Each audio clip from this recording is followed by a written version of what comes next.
माननीय अध्यक्ष महोदय,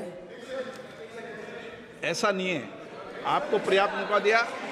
अब अनुराग ठाकुर जी। माननीय अध्यक्ष महोदय,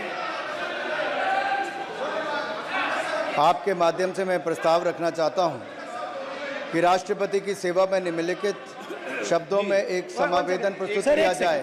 एक सेकंड सर, मैं राजनाथ सिंह जी की बात से सहमत हूं। तो ऐसे करते हैं, प्रेसिडेंट एड्रेस के बाद एक दिन नीट की चर्चा के लिए दे देते हैं।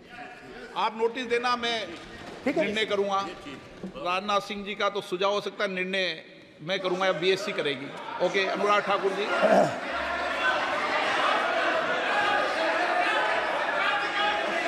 माननीय अध्यक्ष महोदय, आप नोटिस दे दो। मैं प्रस्ताव करता हूं कि राष्ट्रपति की सेवा में निम्नलिखित शब्दों में एक समावेदन प्रस्तुत किया जाए कि इस सत्र में संवेद लोकसभा के सदस्य राष्ट्रपति के उस अभिभाषण के लिए जो उन्होंने 27 जून 2024 को एक साथ संवेद संसद की दोनों सभाओं के समक्ष देने की कृपा की है, उनके अत्यंत आभारी हैं।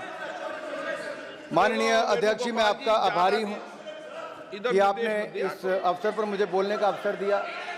मैं खुद को सौभाग्यशाली समझता हूं कि इस 18वीं लोकसभा में माननीय राष्ट्रपति श्रीमती द्रौपदी मुर्मू जी के अभिभाषण के धन्यवाद प्रस्ताव पर सर्वप्रथम मुझे अपने विचार व्यक्त करने के लिए मेरी पार्टी ने और माननीय प्रधानमंत्री जी ने मुझे अवसर दिया है। मैं हृदय की गहराइयों से माननीय प्रधानमंत्री जी का बहुत बहुत आभार प्रकट करता हूं, धन्यवाद करता हूं।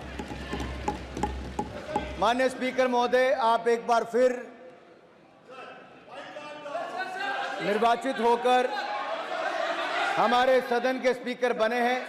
मैं आपको पूरे सदन की ओर से बहुत बहुत बधाई और आपके इस कार्यकाल के लिए शुभकामनाएं देता हूं। बड़ी संख्या में नए सदस्य 18वीं लोकसभा में चुनकर आए हैं।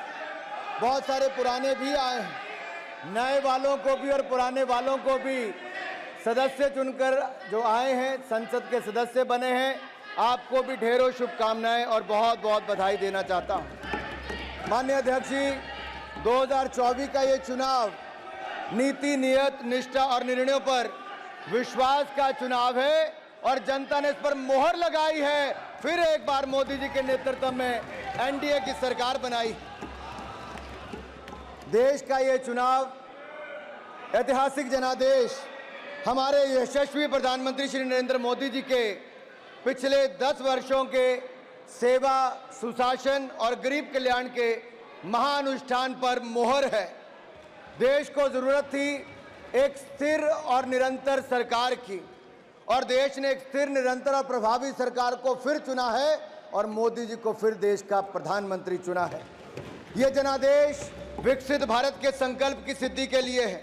यह जनादेश मोदी जी के नेतृत्व में तीसरे कार्यकाल में भारत को विश्व की तीसरी बड़ी अर्थव्यवस्था बनाने के लिए है। यह जनादेश विपक्ष के भय, भ्रम और भ्रष्टाचारी राजनीति पर तमाचा है। यह जनादेश मोदी जी द्वारा चलाए जा रहे सामाजिक न्याय पर समाज की मोहर है। यह जनादेश देश को तोड़ने की नहीं, जोड़ने की राजनीति चलेगी, इस पर मोहर है। यह जनादेश संविधान विरोधियों को लगातार तीसरी बार विपक्ष में बिठाने के लिए जनादेश है। यह जनादेश भारत की सेना, सरहद और सनातन की सुरक्षा का है। यह जनादेश ये भी बताता है कि प्रधानमंत्री नरेंद्र मोदी दुनिया के सर्वाधिक लोकप्रिय नेता हैं, सर्वाधिक लोकप्रिय नेता हैं। और मैं ही नहीं, अब तो दुनिया भर के अनेकों देशों ने सर्वोच्च सम्मान अपने देश का किसी को दिया है तो हमारे प्रधानमंत्री और देश के लोकप्रिय नेता मोदी जी को दिया है।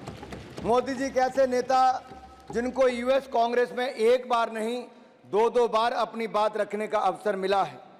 माननीय अध्यक्ष जी, ऐसी अनेकों बातें, लेकिन ऐसे ही कोई मोदी नहीं बन जाता। इसके लिए तपना पड़ता है, खपना पड़ता है, जीवन व्यतीत करना पड़ता है। और मोदी जी ने तो अपने जीवन का हर क्षण, हर पल देश के लिए जिया है, मां भारती के लिए जिया है। और मैं इसलिए भी कहना चाहता हूं कि हम सबको ज्ञात है कि 2001 में जब वो गुजरात के मुख्यमंत्री बने तो तब से लेकर अब तक 23 वर्षों में एक दिन की भी छुट्टी अपने लिए नहीं ली, अपना जीवन जनता के लिए समर्पित किया है। इससे बड़ी बात क्या होगी कि अगर किसी के जीवन में दुख का क्षण आता है जब अपनी मां से बिछड़ते हैं, और जब आदरणीय प्रधानमंत्री जी की माता जी का स्वर्गवास हुआ तब भी उन्होंने उनकी चिता को अग्नि देने के बाद मात्र 2 घंटों के अंदर ही देश के लिए काम करना शुरू कर दिया। इससे बड़ा समर्पण भाव क्या हो सकता है। माननीय अध्यक्ष जी,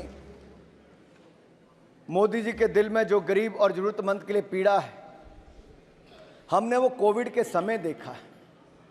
उनकी नीतियों में, कार्यक्रमों में, सब में नजर आता है कि वो गरीब के लिए कितने चिंतित रहते हैं। और मैं आपको याद करवाना चाहता हूं आपके माध्यम से सदन को, अगर आप 2014 में देखें, मोदी जी जब सांसद बने, देश के प्रधानमंत्री पद की शपथ ली, उसके बाद संसद आए, तो पहला शीश कहीं पर झुकाया तो संसद की पहली सीढ़ी पर झुकाया और दुनिया के इस महान लोकतंत्र को, मदर ऑफ डेमोक्रेसी को नमन करते हुए अंदर आए। और अंदर आकर भी अगर शीश कहीं झुकाया तो बाबा साहब अंबेडकर के संविधान पर शीश झुकाकर उन्हें कहा था, मेरी सरकार सबका साथ सबका विकास करेगी, मेरी सरकार गरीब की, वंचित की, शोषित की, पीड़ित की होगी। और पिछले 10 वर्षों में आपने देखा कि सारी योजनाएं उस दिशा में चली और जो पुराने नारे देते थे, गरीबी हटाओ, गरीबी हटाओ, इनके नारे ही रह गए। लेकिन मोदी जी की सरकार में 25 करोड़ गरीब गरीबी रेखा से बाहर निकल कर आए। मल्टी डायमेंशनल पॉवर्टी इंडेक्स के ये बड़ा आंकड़ा देखने को मिलता है।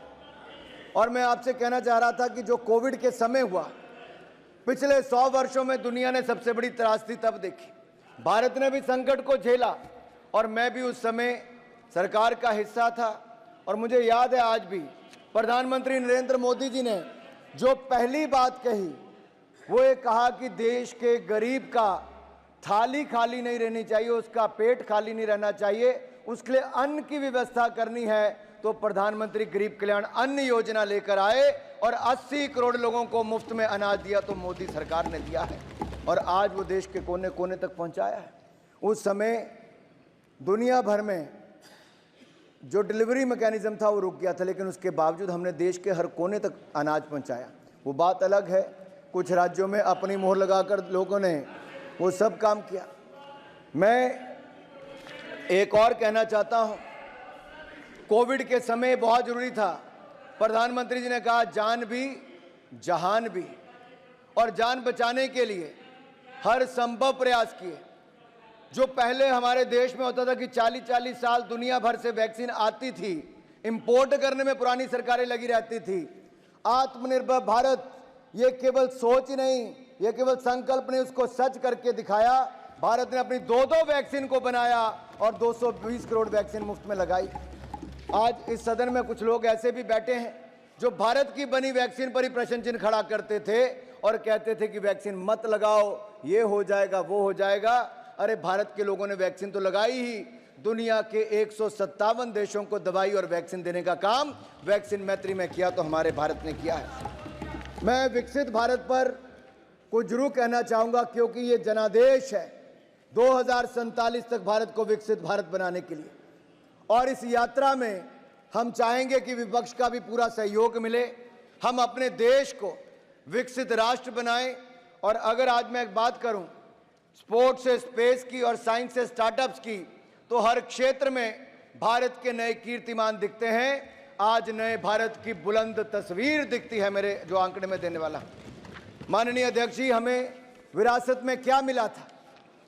जब 2014 में हम आए तो India was among the fragile 5 economies of the world and today India is the 5th largest economy of the world. लड़खड़ाती चरमराती अर्थव्यवस्था आप छोड़कर गए थे, आज दुनिया की 5वीं बड़ी अर्थव्यवस्था भारत है, दुनिया की सबसे तेजी से बढ़ती अर्थव्यवस्था भारत है और अगले 5 वर्षों के अंदर दुनिया की 3री बड़ी अर्थव्यवस्था मेरे भारत की होगी।